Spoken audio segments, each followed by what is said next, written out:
IGNOU English classes by Sijo sir. Second year BA English. BEGE 105 Understanding Prose. How to prepare for exam. Welcome to my class. This class is meant for IGNOU second year BA students. Course code BEGE 105. Course name Understanding Prose. 100 മാർക്കിൻ്റെ ചോദ്യങ്ങളാണ് ഈ പരീക്ഷയ്ക്ക് വരാവുന്നത്. You have to attend any 5 questions of 20 marks. 20 മാർക്കിൻ്റെ ഏതെങ്കിലും 5 ചോദ്യങ്ങളാണ് വേണ്ടത്. Essay type question ആണ് എല്ലാം വരിക. I present the topic here, how to prepare for exam. എങ്ങനെ ഒരു പരീക്ഷയ്ക്ക് തയ്യാറെടുക്കാം എന്നതാണ് ഇന്ന് ഞാൻ എടുക്കുന്ന class. Many of the students have no idea about how to about IGNOU exam. So I am going to give you some exam tips. നിങ്ങൾ പരീക്ഷ എഴുതുമ്പോൾ നിങ്ങൾ അറിഞ്ഞിരിക്കേണ്ട എങ്ങനെയാണ് IGNOUയുടെ എക്സാം എഴുതേണ്ടതെന്ന് ഉള്ള ചില ടിപ്സാണ് പറഞ്ഞു തരാൻ പോകുന്നത്. First one, analyse and understand previous question paper. മുൻ വർഷങ്ങളിൽ ചോദിച്ചിട്ടുള്ള ചോദ്യപേപ്പറുകൾ അനലൈസ് ചെയ്യുക. അതിലെ ചോദ്യങ്ങൾ ശരിക്കും വായിച്ച് മനസ്സിലാക്കുക. ഏതൊക്കെ ടൈപ്പിലുള്ള ക്വസ്റ്റ്യൻ ആണ് വരുന്നത് എന്ന് അറിഞ്ഞിരിക്കണം. ഇവിടെ അണ്ടർസ്റ്റാൻഡിങ് പ്രോസ് ഈ കോഴ്സ് അല്ലെങ്കിൽ ഈ സബ്ജക്റ്റിന് എല്ലാം എസ്ഐ ടൈപ്പ് ക്വസ്റ്റ്യൻ ആണ് വരിക. ക്വസ്റ്റ്യൻ പേപ്പർ നിങ്ങൾക്ക് നെറ്റിൽ നിന്ന് കിട്ടുന്നതാണ്. പ്രീവിയസ് ക്വസ്റ്റ്യൻസ് അടിച്ചു കൊടുത്താൽ കിട്ടുന്നതാണ്. അത്തരം ചോദ്യങ്ങൾ മനസ്സിലാക്കുക. ചില ചോദ്യങ്ങൾ റിപ്പീറ്റ് ചെയ്ത് വരുന്നുണ്ടാകാം, ചില ചോദ്യങ്ങൾ പുതുതായിട്ട് ചോദിക്കാം. IGNOUയുടെ സ്റ്റഡി മെറ്റീരിയൽ നിങ്ങൾക്ക് കിട്ടിയിട്ടുണ്ടാകും. ആ ടെക്സ്റ്റിൽ 8 ബ്ലോക്കുകളാണുള്ളത്. അതിൽ ഓരോ ബ്ലോക്കിലും 4 യൂണിറ്റുകൾ വീതമാണ് തിരിച്ചിട്ടുള്ളത്. ഇതിൽ ഓരോ യൂണിറ്റിലും നമ്മൾ മനസ്സിലാക്കേണ്ട കാര്യങ്ങളുണ്ട്. ആ കാര്യങ്ങൾ എന്താണെന്ന് വായിച്ച് നമ്മൾ നന്നായിട്ട് മനസ്സിലാക്കാൻ ശ്രമിക്കുക. അതുപോലെ ഷോർട്ട് നോട്ട് തയ്യാറാക്കുക. ലെസൺസ് വായിക്കുമ്പോൾ, ടെക്സ്റ്റ് വായിക്കുമ്പോൾ അത് വളരെ വൈഡായിട്ടുള്ള ഒരുപാട് കാര്യങ്ങളുണ്ട്. അത് വായിച്ച് നമുക്ക് മനസ്സിലാവുന്ന കാര്യങ്ങൾ നമ്മുടേതായ രീതിയിൽ അത് ഷോർട്ട് നോട്ട് തയ്യാറാക്കുക. അത് നിങ്ങൾക്ക് പിന്നീട് പരീക്ഷയ്ക്ക് മുൻപായിട്ട് ഒന്ന് വായിച്ച് നോക്കുമ്പോൾ നല്ല രീതിയിൽ നിങ്ങളെ പരീക്ഷ എഴുതാൻ സഹായിക്കും. നമ്മുടെ മനസ്സിലേക്ക് ആശയങ്ങൾ, ഐഡിയാസ് കടന്നു വരും. Next, improve your language skills. നല്ല ലാംഗ്വേജ് സ്കിൽ വേണം. നന്നായിട്ട് എഴുതി പരിശീലിക്കണം. നന്നായിട്ട് നല്ല ഭാഷ പാഠവും വേണം. അതാണ് ഉദ്ദേശിക്കുന്നത്. നന്നായിട്ട് എഴുതി ഫലിപ്പിക്കാൻ നമുക്ക് കഴിയണം. നമ്മുടെ മനസ്സിലുള്ള ഐഡിയ നന്നായിട്ട് എഴുതി ഫലിപ്പിക്കാൻ കഴിയണം. There are some questions concerned with prose. What do you mean by prose? Explain the various types of prose. Or, what are the 3 varieties of prose? Explain each of them in detail. Or, write a short note on descriptive prose. Or, write a short note on expository prose. Or, write a short note on narrative prose. പ്രോസുമായി ബന്ധപ്പെട്ട് മുൻ വർഷങ്ങളിൽ IGNOU ചോദിച്ചിട്ടുള്ള ചില ചോദ്യങ്ങളാണ് നമ്മൾ പരിചയപ്പെട്ടത്. എന്താണ് പ്രോസ്? What is പ്രോസ്? ഏതൊക്കെ തരത്തിലുള്ള പ്രോസ് ഉണ്ട്? ഇതാണ് ചോദ്യം. Prose is the most typical form of language applying ordinary grammatical structure. Prose is direct writing. The main aim of the prose is to communicate one's thoughts and feelings. ഭാഷയുടെ ഏറ്റവും സാധാരണമായ രൂപമാണ് പ്രോസ്. നേരെയുള്ള എഴുത്താണ് പ്രോസ്. ഇങ്ങനെയെല്ലാമാണ് പ്രോസിൻ്റെ ഡെഫിനിഷൻ വരിക. പ്രോസിൻ്റെ എയിം, ലക്ഷ്യം എന്ന് പറയുന്നത് ഒരുവൻ്റെ ചിന്തകളും വികാരങ്ങളും പ്രകടിപ്പിക്കുക എന്നുള്ളതാണ്. ഇനി പ്രോസിൻ്റെ ഏതൊക്കെ ഇനമാണ് പ്രോസ് ഉള്ളതെന്ന് നമുക്ക് നോക്കാം. Varieties of prose. നിങ്ങൾ പരീക്ഷയ്ക്ക് എഴുതുമ്പോൾ ഇങ്ങനെ ഒരു ചോദ്യം വന്നാൽ what is prose, what are the different kinds of prose എന്നിങ്ങനെ ഏതെങ്കിലും ചോദ്യങ്ങൾ വന്നാൽ അതേപോലെ തന്നെ നിങ്ങൾ പ്രോസ് എന്ന ഹെഡിങ്, ആ ഹെഡിങ്ങിൽ എന്താണ് പ്രോസ് എന്ന് പറയണം.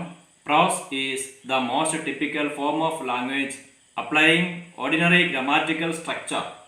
ഇങ്ങനെയാണ് പ്രോസിൻ്റെ ഡെഫിനിഷൻ പോകുന്നത്. പിന്നീട് അതിനെപ്പറ്റി പറയുന്നു, പ്രോസ് ഈസ് ഡയറക്റ്റ് റൈറ്റിംഗ്, നേരെയുള്ള എഴുത്താണ് പ്രോസ്. വളഞ്ഞ് ചുറ്റി അല്ലെങ്കിൽ വളഞ്ഞുള്ള ഒരു അർത്ഥം അതിനൊന്നില്ല. പോയട്രിയിൽ നിന്നുമുള്ള ഒരു വ്യത്യാസം അതാണ്. The main aim of prose is to communicate one's thoughts and feelings. ഒരു വ്യക്തിയുടെ വികാരങ്ങൾ, ചിന്തകൾ ഇതൊക്കെ പ്രകടിപ്പിക്കുക എന്നുള്ളതാണ് പ്രോസിൻ്റെ എയിം അല്ലെങ്കിൽ അതിൻ്റെ ലക്ഷ്യം എന്ന് പറയുന്നത്. ഇനി ഏതൊക്കെ തരത്തിലുള്ള പ്രോസ് ഉണ്ടെന്ന് നമുക്ക് നോക്കാം. അതാണ് വെറൈറ്റീസ് ഓഫ് പ്രോസസ് എന്ന ഹെഡിങ്ങിൽ ഇനി വരുന്നത്. അത് 3 തരത്തിലാണ് പ്രോസ് ഉള്ളത്. ഫസ്റ്റ് വൺ ഡിസ്ക്രിപ്റ്റീവ് പ്രോസ്, സെക്കൻഡ് വൺ നരേറ്റീവ് പ്രോസ്, തേർഡ് വൺ എക്സ്പോസിറ്ററി പ്രോസ്. ഒന്നുകൂടെ പറയാം, ഡിസ്ക്രിപ്റ്റീവ് പ്രോസ്, നരേറ്റീവ് പ്രോസ്, എക്സ്പോസിറ്ററി പ്രോസ്. ഇനി ഇവ ഓരോന്നും എന്താണെന്ന് നമുക്ക് നോക്കാം. Descriptive pros. Descriptive pros describes things as they are or as they appear to be. ഒന്നുകൂടെ പറയാം, descriptive pros describes things as they are or as they appear to be. വസ്തുക്കൾ അതായിരിക്കുന്നത് പോലെ അതിനെ വിവരിക്കുന്നു. അതാണ് ഡിസ്ക്രിപ്റ്റീവ് പ്രോസ്. അത് വസ്തുക്കളാകാം, വ്യക്തികളാകാം, ലാൻഡ്സ്കേപ്പ് ആകാം. It can be the description of A person or A landscape or an event. ഏതെങ്കിലും ഒരു സംഭവമാകാം വിവരിക്കുന്നത്. അത് എന്താണോ അതിന് മാറ്റവും വരുത്താതെ അതായിരിക്കുന്നത് പോലെ വിവരിക്കുന്നു. ആക്ച്വൽ ആയിട്ടുള്ള ഒരു സംഗതി ആ രീതിയിൽ തന്നെ വിവരിക്കുന്നു. അതാണ് ഡിസ്ക്രിപ്റ്റീവ് പ്രോസ് എന്ന് പറയുന്നത്.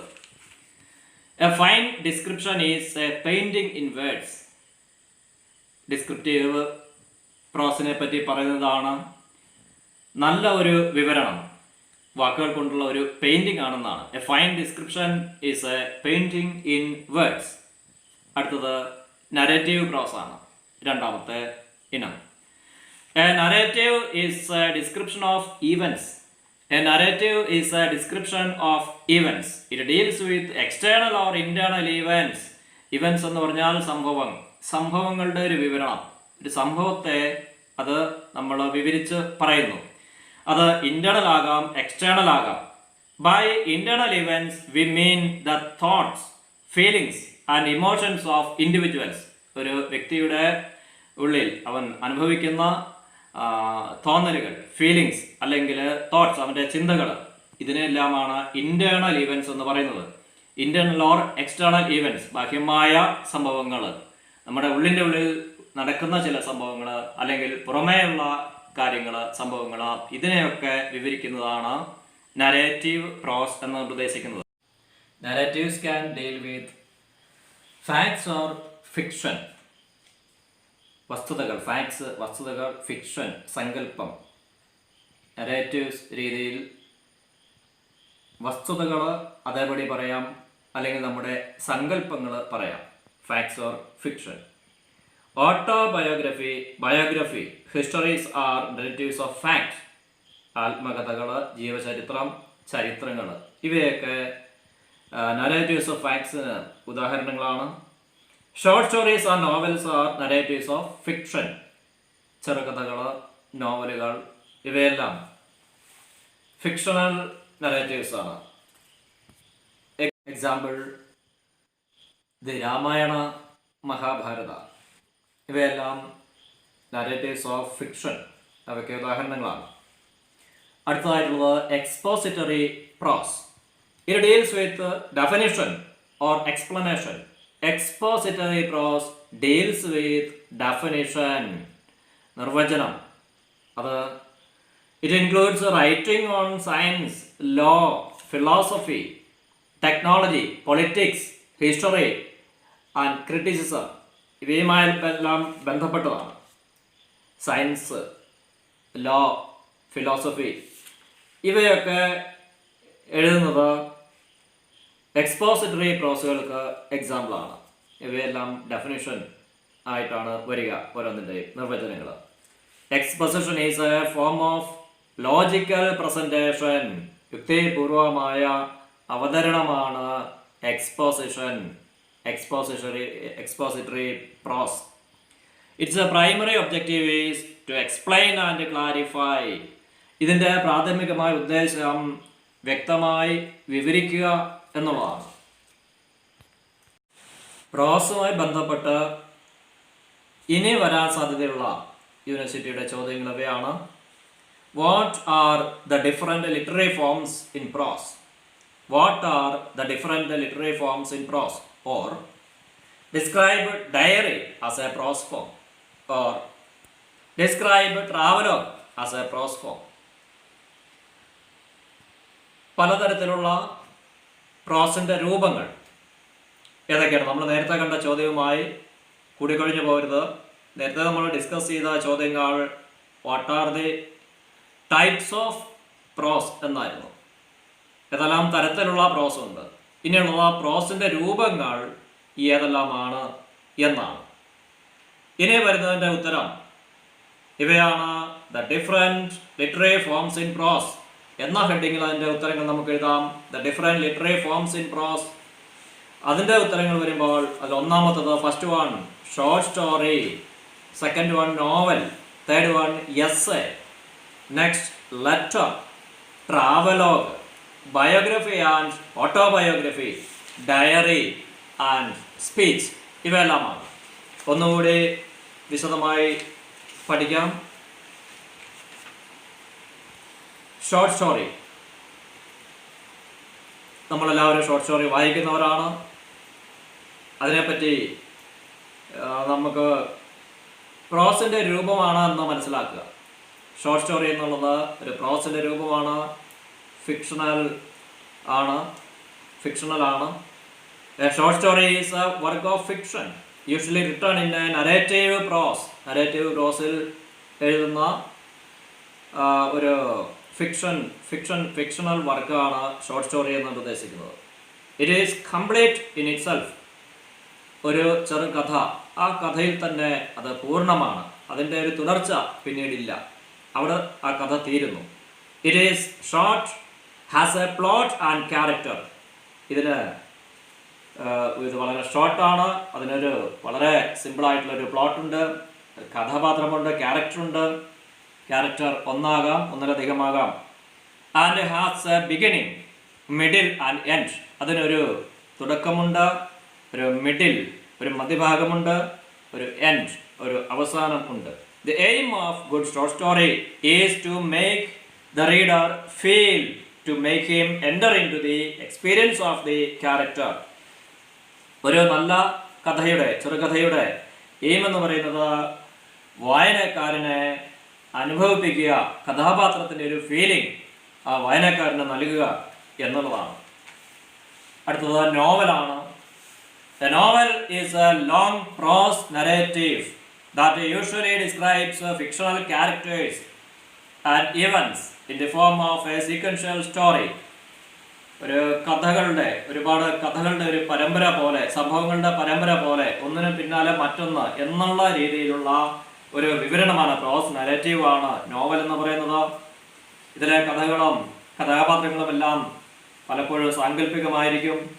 It has a story which tells us what happened. എന്ത് സംഭവിച്ചു, വാട്ട് ഹാപ്പൻഡ് എന്ന് പറയുന്ന, എന്ത് സംഭവിച്ചു എന്ന് പറയുന്ന ഒരു കഥയുണ്ടാകും. And a plot, it has a plot which tells us how it happened. ഒന്നുകൂടി പറയാം.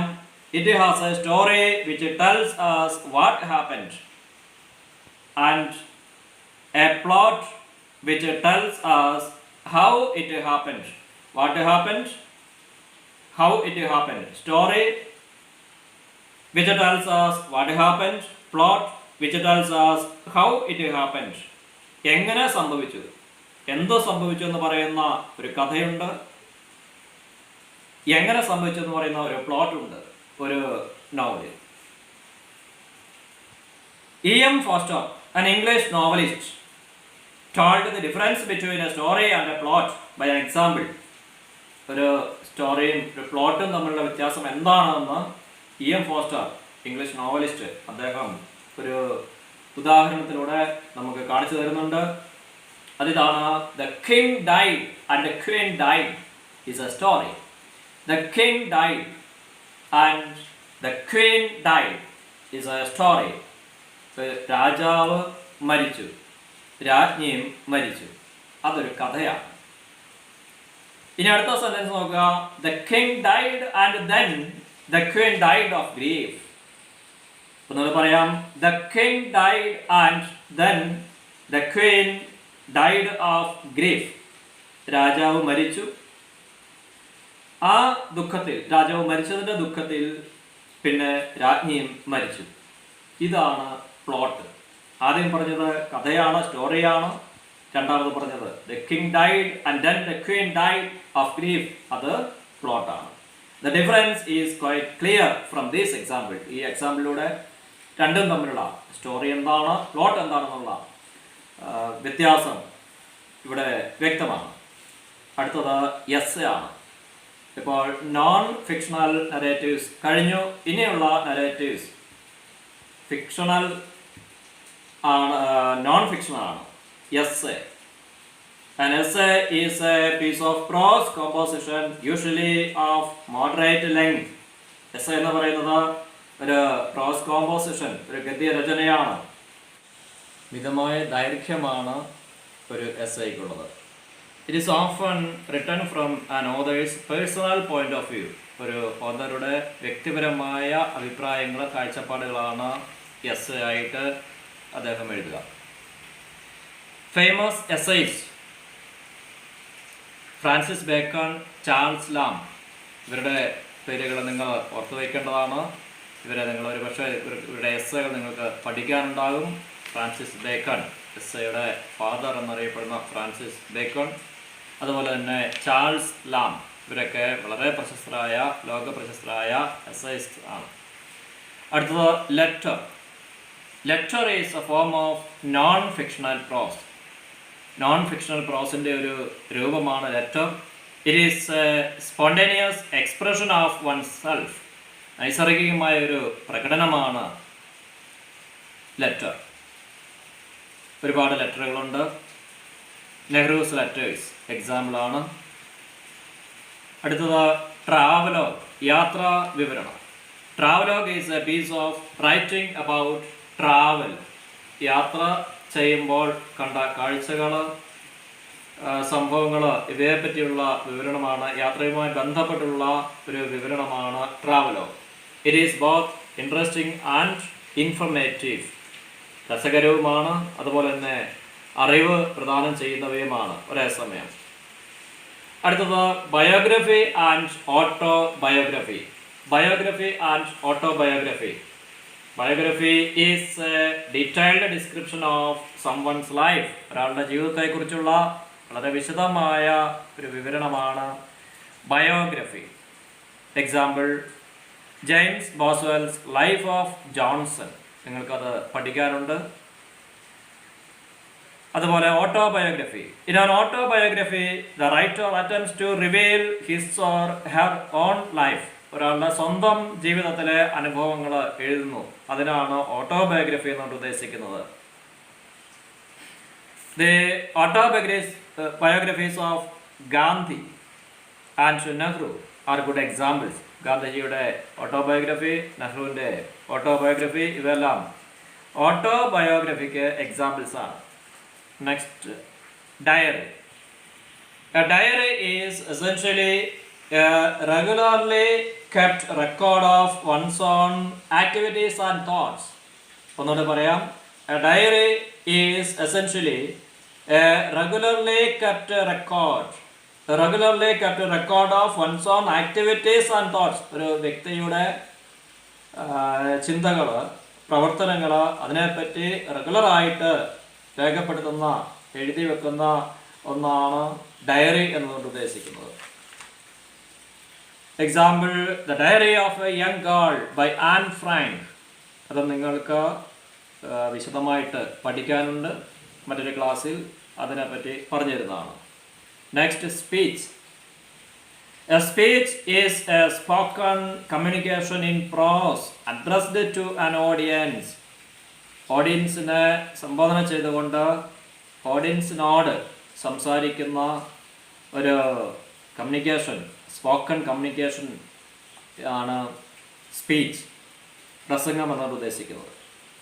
It presence the personal view point of the speaker. സ്പീക്കറുടെ, സംസാരിക്കുന്ന വ്യക്തിയുടെ വ്യക്തിപരമായ കാഴ്ചപ്പാടുകളാണ് അദ്ദേഹം പറയുക. വളരെ പ്രശസ്തരായ സ്പീക്കേഴ്സ് ഉണ്ട്. അവരുടെ പേര് പരിചയപ്പെട്ടിരിക്കുന്നത് നല്ലതാണ്, മനസ്സിൽ സൂക്ഷിക്കുന്നതാണ്. Jawaharlal Nehru, Martin Luther King, Abraham Lincoln, doctor APJ Abdul Kalam, Swami Vivekananda. ഇവരെല്ലാം വളരെ പ്രശസ്തരായ, ലോകപ്രശസ്തരായ പ്രാസംഗികരായിരുന്നു. The different literary forms in prose: short story, novel, essay, letter, travelogue, biography, autobiography, diary, speech,